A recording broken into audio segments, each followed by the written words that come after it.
All right, hello everyone. We're back for another week and finishing up chapter 5, part 2. It's not quite as awkward as last week, but it still is a little bit awkward as we continue to talk about sex and the right way and the wrong way inside of the confines of marriage. Before we jump in there, two quick announcements. This Saturday, Pastor Bill at 8 a.m. is cleaning his backyard. He's got a crew coming, so basically he needs some grunt labor. Just a reminder on that. And so to his backyard. If you're available, please message me or text me, however you are able to do it, and let me know, because he would love to have some help. It would go a lot quicker and be a lot easier for everyone. So even the guy had asked that's doing it if we could get some extra help just to make things run smoother. So if you could do that, please let me know, or text him if you have his number and let him know, or call him. But text him, don't call him. Second, I'm really wanting to make the Tuesday once a month things a little bit better.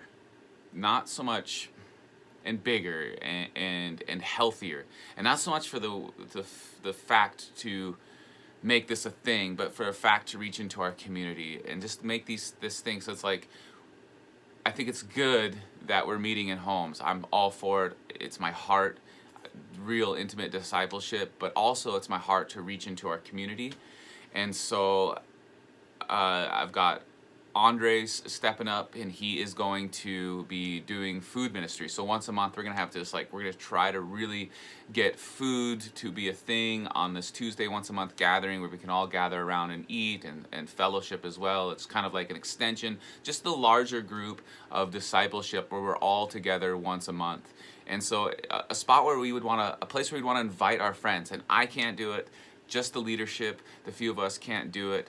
But all of us together can do this, and not make it, I just don't want to make it weird, but I do want to make it life-giving and inviting to our community. So we would need help, I always say with our greeting team, from street to the seat. What does that look like? And how do people perceive that as they're coming in? And then, during the rest of the order of operations, like worship, who's up there? Is there anyone up there? Is it just one person? What does a full band look like? Do you have talents and abilities? It doesn't mean that everyone's going to get into every spot that they want to get in, but it does mean that it's like, hey, you might not fit here, but you will fit here. And you wouldn't want me on worship team. And then you wouldn't, maybe you would want such and such. I can't think of anyone, but maybe want such and such person on the greeting team. So before I jump in to the study, it's just let's really start looking at Tuesday. If you have talents and abilities and you want to reach out to a community and really use this as a spot to evangelize, I'm ready to partner with you in that. So again, hopefully your group has prayed or will pray after this. Here we go. So starting from last week, we finished with this. We'll begin with this. First point is sex is holy. And we've read in a biblical context, it is very different than the world would like us to believe, because sex is holy. In Song of Solomon 4:12 through 15, we read the tone changes a little bit. They found revelation that only sex inside of marriage can bring about. There's a revelation that only sex inside of marriage can bring about. And it says in the verse 4:12 through 15, a garden is locked in my sister, my bride, a spring locked, a fountain sealed. Your shoots are an orchard of pomegranates with the choicest fruits, henna with nard and saffron, calamus and cinnamon, with all trees of frankincense, myrrh and aloes, with all choice spices, a garden fountain, a well of living water, and flowing streams from Lebanon. So we know from the book of Ecclesiastes that Solomon was a botanist. A vaguer sense would be he's a gardener. A more precise sense, like a scientific a plant scientist would be more accurate. And he builds gardens in his area. He builds national forests. I think the pools of Solomon are still visible today that watered these things. So this is thousands of years. This guy knew what he was doing. And right now he's comparing these things to his bride. In a sense, he's saying, your body is a mythological dream garden. Why? Because there are plants being grown together that don't grow together. So he's like, you got all these things in one climate, and that should never happen. But You, my love, have it all. You're like this mythical, amazing garden. It's a special place that they are in. And Solomon's telling telling his bride, your body is the most perfect place to be at right now. What is going on? And why is he talking like this? He's enraptured by his bride. But doctrinally, this is equivalent to the discovery of God's glory. The freedom of the marriage bed is akin to entering the Holy of Holies after being at a banned entrance for so long. So we study a biblical analogy as we read Solomon's description of his wife. There was something extraordinary, something sacred, exceptional happening here in the marriage bed. Holy is usually defined as being set apart. Sex fits that description. It's not for everyone. I'm going to say it again. I've been pining over this since I've wrote this. It's not for everyone. I wish I would have known that before. Sex is not for everyone. In a biblical sense, it's only for those who are married. I wish I'd have known that before I was saved. I wish I was taught that in my home.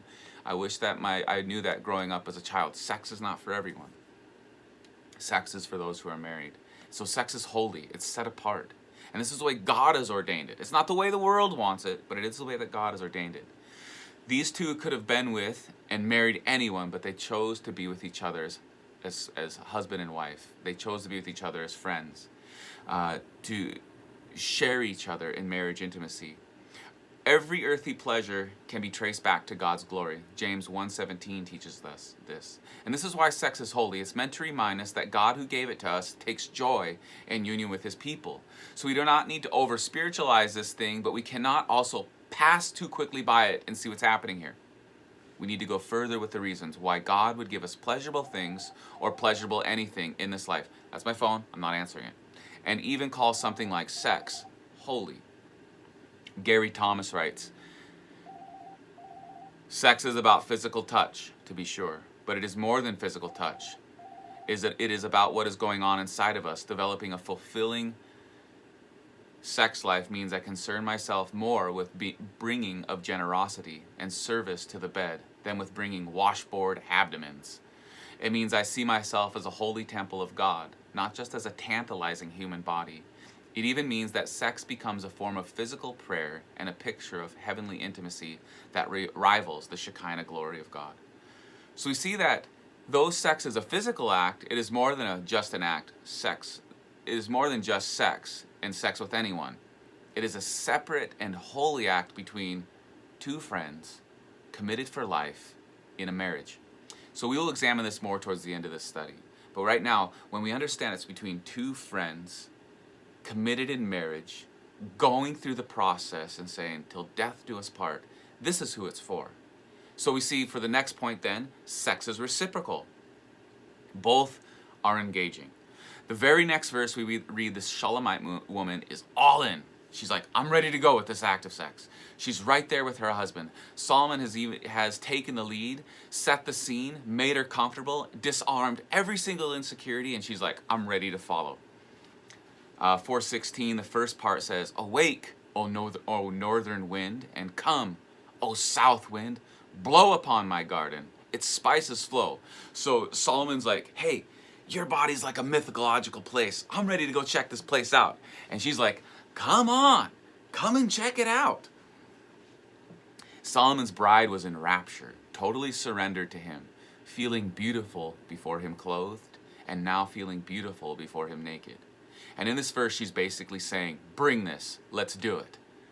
Pastor Matt breaks it down here, interpreting the scriptures. The north wind signified strength. So Solomon has just said, I'm going to tend to her mountains and her hills until the daybreak. So the woman basically replies, I'll bring the Gatorade then. While the south wind is a little different. It represents gladness. So she's saying, take me, be gently passionate, because she was drunk with love also. But take me, I'm glad to be here. So it's important to note this, that this is where a lot of marriages in this moment fall short.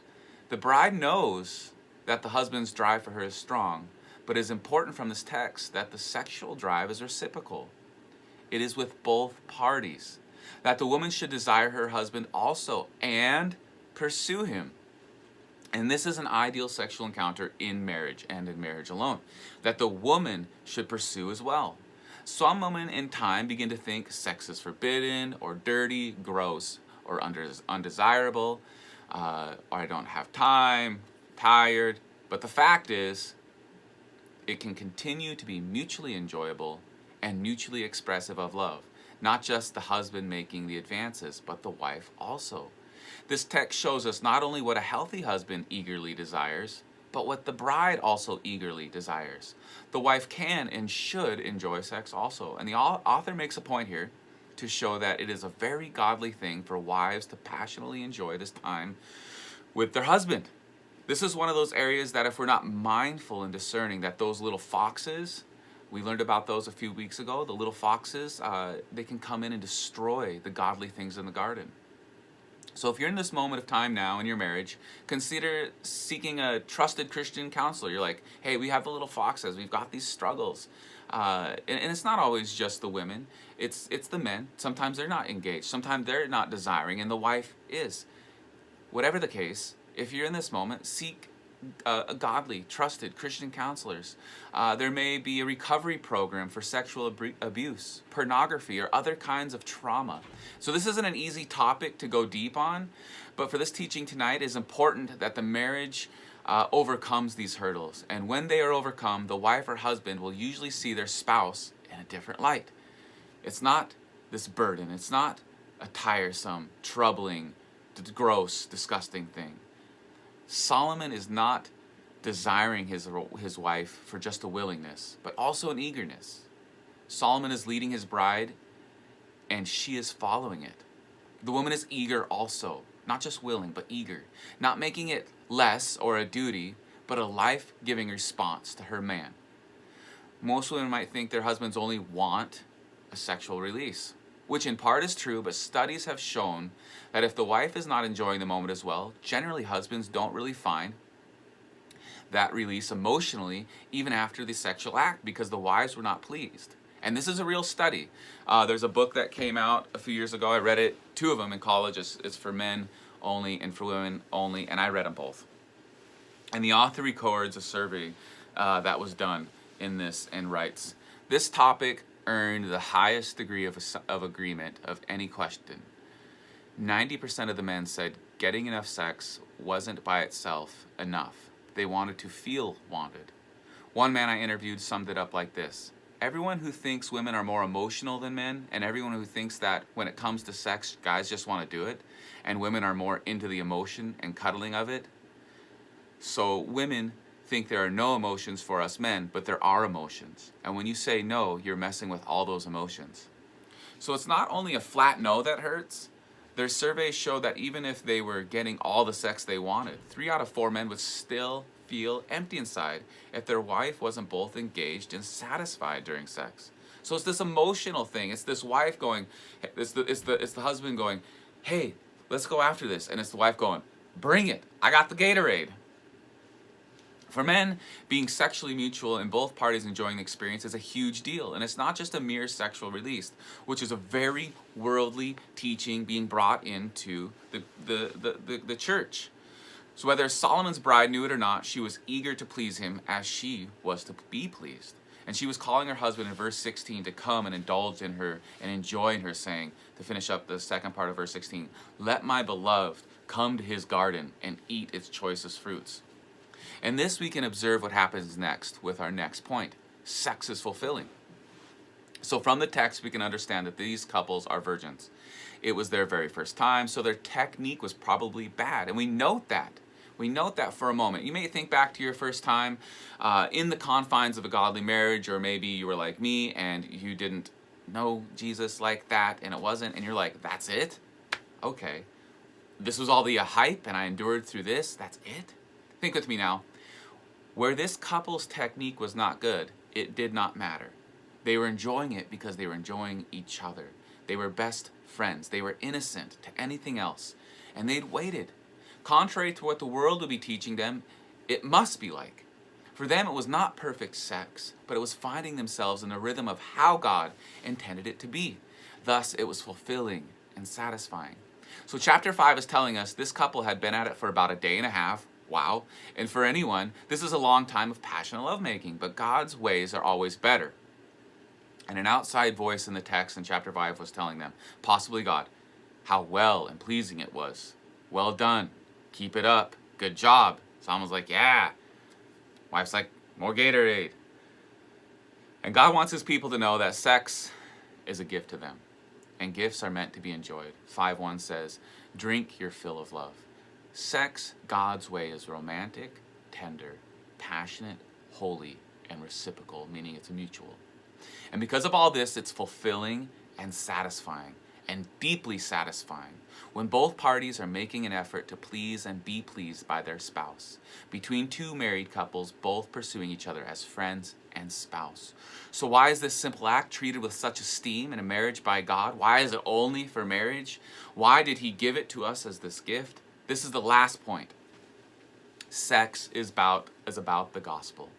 So maybe you've read through chapter 4 of Song of Solomon and thought, that's all good and dandy, but you think to yourself, I'm a very messed up individual. This is not possible for me anymore. Maybe never was it possible, or maybe a long time ago it was possible, but now it's not. There's too much pain, too much trauma, too much loss, too much sin, too much shame. This is just so unrealistic. Sex, God's way, like, I've never done it like that. Is this for me, really? You've had way too many issues, doubt, and even bad things done to you. Remember, godly Christian counseling can change a lot. And to make matters worse, if you were to look into the life of a genuine Christian and his community, you would see how happy and joyful they all are. Even in your moments of hating yourself. Like, you go to church and you see all these Christian couples and you're like, oh, they even make me sick. How do they even get there? This doesn't make any sense to you. And you might wonder what is going on inside of them to be this joyful, this overcome by whatever. But the author tries to clue us in, that it's about the gospel. These people are celebrating something, or better yet, someone. That while we are at our worst, Jesus still loves us.